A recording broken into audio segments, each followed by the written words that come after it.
Hey students, and welcome to the second video for sampling distributions. In this video, we're going to be discussing the sampling distribution of the sample proportion. So this is going to relate a lot more to what we recall from the binomial distribution and utilize some of the aspects of the normal distribution that we've already calculated with before. So let's dive in.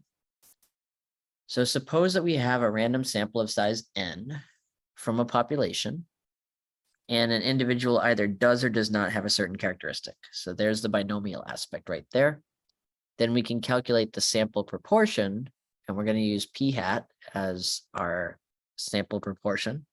Remember, if we have Greek letters, that would be the parameter. This is a sample, so we're going to use p hat. And we can calculate that by taking x, which in this case is a number of individuals with that characteristic we want, and divide by the total number in the sample.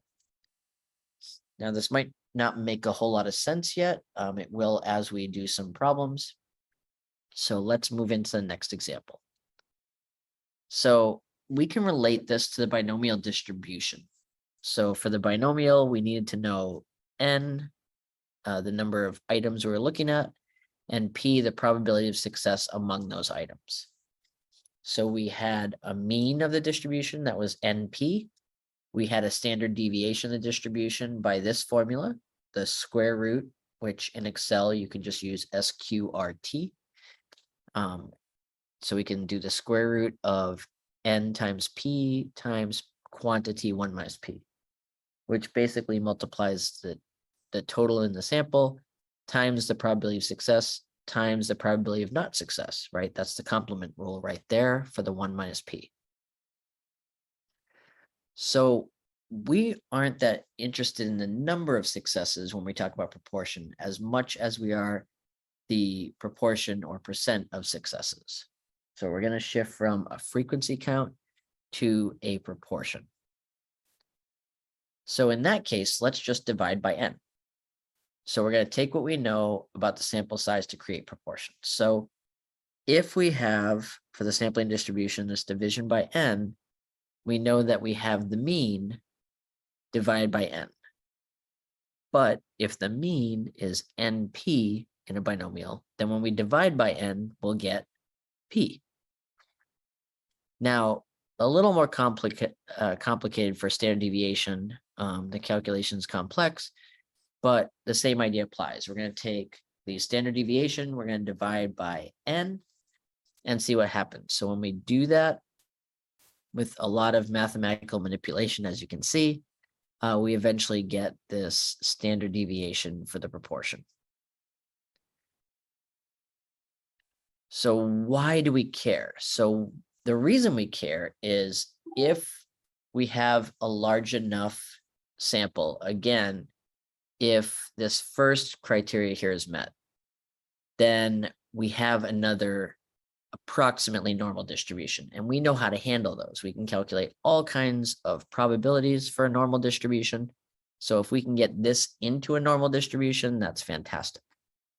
So here we have an approximately normal distribution if the quantity is n times p times 1 minus p is greater than or equal to 10. So if this condition is met, we are good to go. We're going to have approximately a normal distribution, just like sort of in the central limit theorem, where no matter what the population was before, we would end up with that normal curve. Here, if the population or the n here is big enough, it'll make it so that this is satisfied, and then we have the approximately normal distribution we want with the center at the proportion value p, and also with the standard deviation of p times 1 minus p all over n. So recall, if we have a normal distribution, we just need its mean right here and its standard deviation right here. And we know everything we need to know about the graph. Down here, there's a little caveat, which we don't have to worry about in this class. If you go on to advanced statistics, you also have to be sure that the population is big enough, or some of this could collapse in terms of being a reasonable assertions to conduct this analysis. So since we have a sampling distribution that's approximately normal, we have a z-score again that we could calculate, and we have a new x value. So we can again calculate these two values. The z-score, remember, moves it from the normal distribution in terms of p to 1 in terms of z. And here we use the fact that z represents the number of standard deviations to get back into proportions by multiplying by the standard deviation and by adding the mean of the proportions. So we can go back and forth again between the two values using these two. So we can go z to p hat to z. Now, let's do some examples. First, we have to verify that the condition is met, or we can't say anything about this being approximately normal. And again, this 25,000 is to make sure that the population is big enough, which it is. So the first set of calculations here, I know it looks a little messy. We're going to do that NP1 minus P to see if it's greater than or equal to 10. So substitute these two values in, calculate. 63 greater than or equal to 10, yes. So we're good to go for the first one. We can do that. And the second one is also just fine. 135 is much greater than 10. So we are good to figure out the mean and the standard deviation for the proportion. So let's have at it. So for the first one, again, the mean for the proportion is just the proportion itself. So since P was 0.7, it'll stay 0.7. For the standard deviation for the proportion, then we have the sampling distribution of the proportion. We just substitute in these values, 0.7 into their appropriate places, 300. And then we compute this. Again, if you're doing this in Excel, SQRT is what you need to do this symbol here, the square root sign. And I rounded it to 3 decimal places. Normally, depending on the precision level you need, you might include more. If it's on a test, they'll tell you how many. Excel keeps all of the values, so if you keep calculating, it'll automatically save it and use it. But here we have our mean, and here we have our standard deviation for the sampling proportion.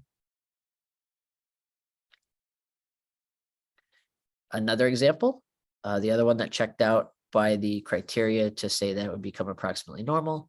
Again, 0.84 is 0.84. We substitute these two values into the standard deviation and get 0.012. So now we can represent these as approximately normal using the mean and the standard deviation. So let's do an actual example. So there's a study for Gallup poll to see who's satisfied with the way things are going in their lives.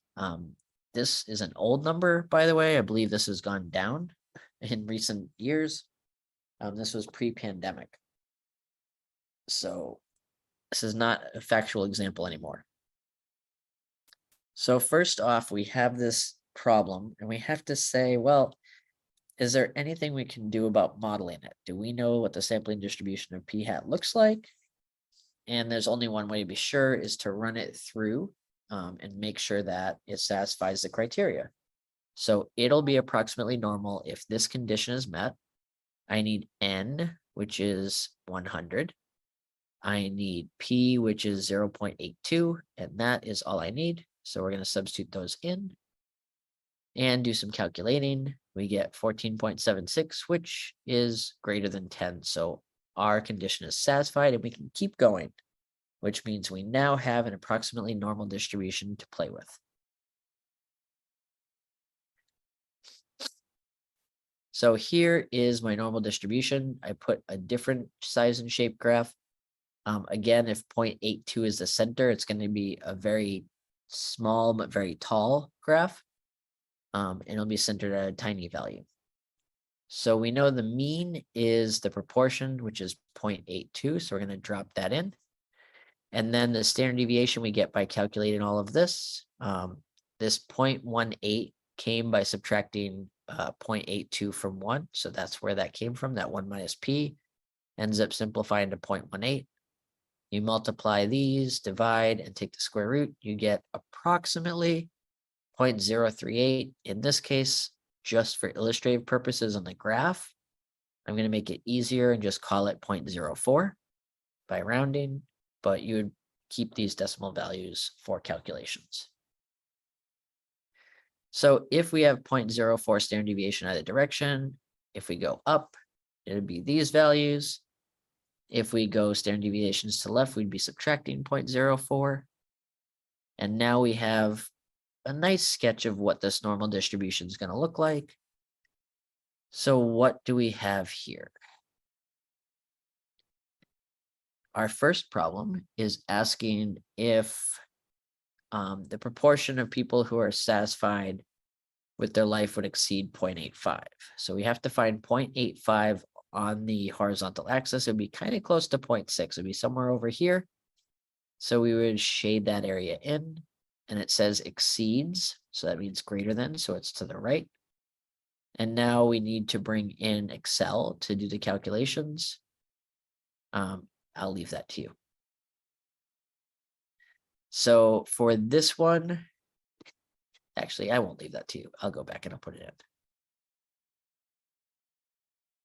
So here we have, again, the normal distribution. So we're going to do 1 minus the norm.dist at 0.85, because that will give us all of this. And then we want the complement, and that should yield about 0.2149176 if you do it in Excel.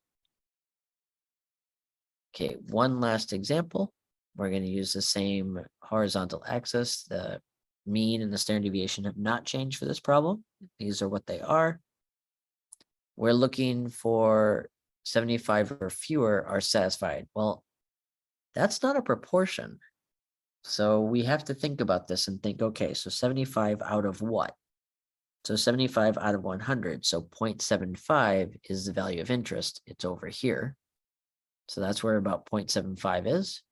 And again, the norm.dist in this case is the correct version because it gets all of that area right away.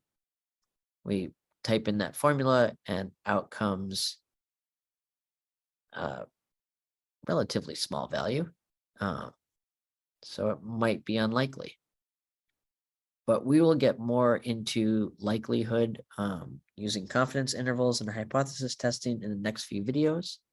So I will see you there, but this is definitely an unusual value and will be worth looking into where we're doing inferential statistics.